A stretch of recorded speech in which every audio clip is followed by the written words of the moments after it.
राधे राधे, हरे कृष्णा। कैसे हो आप सभी लोग? आशा करती हूँ आप सभी मंगल में होगे, स्वस्थ होगे, अच्छे होगे।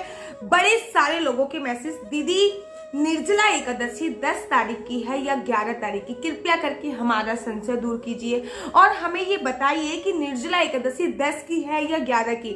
हमें व्रत कब रखना है? 10 को रखना है या 11 को रखना है? हमें व्रत का पारायण कब करना है? 11 को करना है या 12 को करना है? कृपया करके हमारा मार्गदर्शन कीजिए। तो आज की वीडियो होने वाली है कि निर्जला एकादशी का व्रत आप लोग किस दिन रखोगे। श्रीधाम वृंदावन में निर्जला एकादशी कौन सी तिथि को बनाई जाएगी? इस पहले मैं पंचांग के हिसाब से आप लोगों को बता दूं कि पंचांग के हिसाब से निर्जला एकादशी जो है 10 तारीख को प्रारंभ होगी, जो कि 7:25 से प्रारंभ होगी और 11 तारीख को 5:45 पर निर्जला एकादशी विश्राम हो जाएगी। उसके बाद द्वादशी लग जाएगी। शास्त्रों में क्या कहा गया है? शास्त्रों में कहा गया है कि उदया तिथि के अनुसार हमें व्रत रखना चाहिए। उदया तिथि क्या होती है? उदया तिथि वो होती है जो सूर्य उदय के साथ उदित होती है, अर्थात जब एकादशी 10 तारीख को 7:25 से प्रारंभ हो रही है तो ये सूर्य उदय का समय नहीं है। इस समय तो सूर्य उदय हो चुका होता है, लेकिन सूर्य उदय का समय कब होता है? सूर्य उदय का समय होता है शास्त्रों के अनुसार ब्रह्म मुहूर्त, अर्थात जब सूर्य उदय हो रहा होता है 4:45 पर सूर्य की पहली किरण निकलती है, तो 4:45 पर सूर्य उदय का समय माना जाता है। लेकिन 10 तारीख को जो एकादशी प्रारंभ हो रही है वो 7:25 से प्रारंभ हो रही है, अर्थात 7 बजे से पहले की जो तिथि होगी वो 10वीं तिथि के साथ होगी। 10वीं तिथि के साथ अगर एकादशी का व्रत रखा जाता है तो वो दोष युक्त एकादशी होती है, अर्थात उस एकादशी का व्रत वैष्णव लोग नहीं रखते हैं और 10वीं युक्त जो एकादशी होती है उसका व्रत भी मान्य नहीं होता है।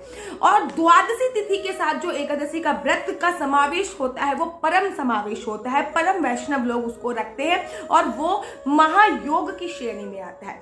उदया तिथि के अनुसार एकादशी का जो व्रत है वो 11 जून को रखा जाएगा। 11 जून को 5:25 पे बेशक एकादशी विश्राम हो रही है, लेकिन सूरज के उगने के साथ एकादशी उस दिन प्रारंभ है, अर्थात सूरज के उगता है 4:45 पे और उस समय एकादशी होगी। तो जो वैष्णव लोग हैं बाकी बिहारी जी के मंदिर में, इस्कॉन टेम्पल में, चैतन्य गौर मठ में, इन सभी जगहों पर जो एकादशी का व्रत रखा जाएगा वो 11 जून को रखा जाएगा। तो क्या दीदी हम 10 जून को व्रत ना रखें? 10 जून को और 11 जून में से अगर आप लोग चॉइस करना चाहो कि दीदी कौन से दिन व्रत रखना सही होगा, तो मैं तो अपने सब्सक्राइबरों को, जो भी मेरा यूट्यूब का परिवार है, उन सभी को मैं 11 जून की एडवाइस दूंगी और मैं भी 11 जून को एकादशी का ही व्रत रखूंगी। लेकिन मैं आप लोगों को ये नहीं कहूंगी कि आप 10 जून को बहुत सारा भोजन करें, चावल खाएं।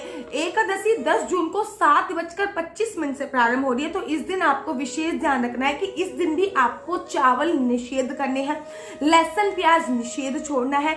10 तारीख को भी आपको लहसुन प्याज नहीं खाना है, चावल नहीं खाने, बिल्कुल सात्विक भोजन करना है। भोजन में किसी भी प्रकार का कोई तामसिक पदार्थ नहीं होना चाहिए। मांस मदिरा का सेवन 10 तारीख को भी नहीं करना है, क्योंकि 10 तारीख को बेशक उदया तिथि के अनुसार एकादशी प्रारंभ नहीं हो रही, लेकिन 10 तारीख को भी एकादशी है। लेकिन इस दिन आपको चावल नहीं खाने हैं। कोशिश कीजिए कि इस दिन फलाहार खा सके, आलू खा सकते हैं व्रत वाले। और 11 तारीख को बिल्कुल निर्जला व्रत आप लोग कीजिए।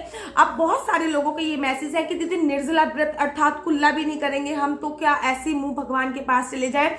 शास्त्र क्या कहते हैं? शास्त्र कहते हैं कि निर्जला एकादशी का अर्थ ये नहीं होता कि आप लोग कुल्ला भी ना करें, अर्थात आप लोगों को सुबह उठना है, स्नान इत्यादि करना है, आपको दातुन का उपयोग करना होता है। जिस दिन भी आपकी एकादशी होती है ब्रश से आपको ब्रश नहीं करना होता, उंगली से आपको ब्रश करना होता है। कोशिश कीजिए कि उस दिन हल्दी से ब्रश करें, कोशिश कीजिए कि उस दिन दातुन का उपयोग करें, कोशिश कीजिए कि जो सेंधा नमक होता है उससे ब्रश करें, कोशिश कीजिए कि घर के जो इंग्रेडिएंट्स होते हैं उससे आप लोग ब्रश करें, लेकिन ब्रश का उपयोग नहीं करना, मंजन उंगली से करना है। अगर दातुन उपलब्ध हो रहा है तो वेल एंड गुड है। आप नींबू के छिलके का भी पेस्ट बनाकर रख सकते हैं, उससे अपने दांत साफ कर सकते हैं। किसी भी व्रत की मैं आपको बात बता रही हूँ, लेकिन एकादशी पर तो ये विशेष होता है। आपको कोलगेट करना है, कुल्ला करना है और कुल्ला करने के तत्पश्चात आपको स्नान करना है और उसके बाद निर्जला एकादशी के व्रत का पूरा का पूरा संकल्प लेना। अच्छा, किसी का मेरे पास मैसेज आया था कि दीदी अनमैरिड लड़कियां निर्जला एकादशी का व्रत रख सकती हैं। बिल्कुल रख सकती हैं, इसके लिए आपको शादीशुदा होना जरूरी नहीं है। मैं जब से कुंवारी थी तब से एकादशी का व्रत कर रही हूँ। इनफैक्ट 8 साल की आयु से आप एकादशी का व्रत प्रारंभ कर सकते हैं। कोई भी व्रत प्रारंभ करने के लिए आपकी उम्र 8 वर्ष की होनी अत्यंत आवश्यक है।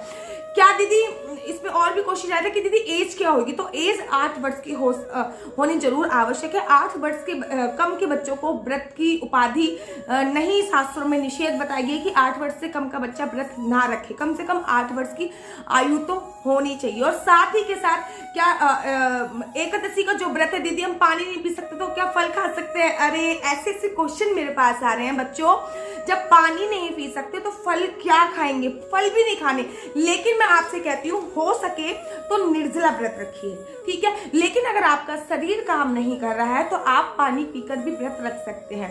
अगर आपका शरीर पानी पीने की भी इजाजत नहीं दे रहा तो आप दूध पीकर भी, दही पीकर भी व्रत रख सकते हैं। अगर आपका शरीर इतनी भी इजाजत नहीं है तो आप फलाहार से व्रत रख सकते हैं। अगर आपका शरीर इतनी भी इजाजत नहीं दे रहा तो आप आलू खाकर भी व्रत का रख सकते हैं। मैं कहती हूँ कि बेशक दिन भर चलो लेकिन एकादशी करो। लेकिन बोला जाता है कि एकादशी का जो व्रत है, निर्जला एकादशी का जो व्रत है, कोशिश कीजिए कि वो निर्जला ही रखा जाए। पूरे साल की आपकी जो एकादशी होती है जिसमें किसी भी प्रकार की कोई भूल हो जाती है, कोई चूक हो जाती है, लेकिन इस एकादशी का व्रत रखने से आपकी पूरे साल की जो भी एकादशी में कोई भूल चूक हुई है वो सभी माफ हो जाती हैं। एकादशी तो वैसे ही परम व्रत की श्रेणी में आता है, लेकिन जो निर्जला एकादशी होती है वो महा व्रत की श्रेणी में आती है। आप नया व्रत प्रारंभ कर रहे हो, एकादशी से प्रारंभ कीजिए। मैं अगली वीडियो में पूरी डिटेल में बताऊंगी कि आपको निर्जला एकादशी वाले दिन क्या क्या आपकी दिनचर्या होनी चाहिए, आपको क्या करना है, क्या नहीं करना है। एकादशी से संबंधित आपके कोई भी प्रश्न हो तो मुझे कमेंट में कीजिए। मैं इसका क्वेश्चन आंसर सेशन भी जरूर बताऊंगी। उससे पहले भी मैं आपको ये भी जरूर बताऊंगी कि निर्जला एकादशी पर क्या क्या चीजें आपको दान जरूर देनी चाहिए। गंगा दशहरा पे भी आपको क्या क्या करना है, ये भी बातें मैं आप लोगों को आगे आने वाली वीडियो में बताऊंगी। लेकिन आज इस वीडियो में मैंने आपका ये संशय दूर किया कि आपको व्रत 10 तारीख को करना है या 11 तारीख को करना है। तो व्रत को जितना भी मेरे यूट्यूब का परिवार है, जितने भी मेरे यूट्यूब के लोग मेरी बात को फॉलो करते हैं और मैं श्रीधाम वृंदावन की बात को फॉलो करती हूँ, और श्रीधाम वृंदावन में जो व्रत है वो 11 तारीख को रखा जा रहा है। तो आप लोग भी 11 तारीख को एकादशी का व्रत कीजिए। और आप सभी को निर्जला एकादशी की अनंत अनंत अनंत शुभकामनाएं। राधे राधे, हरे कृष्णा, हरि बोल।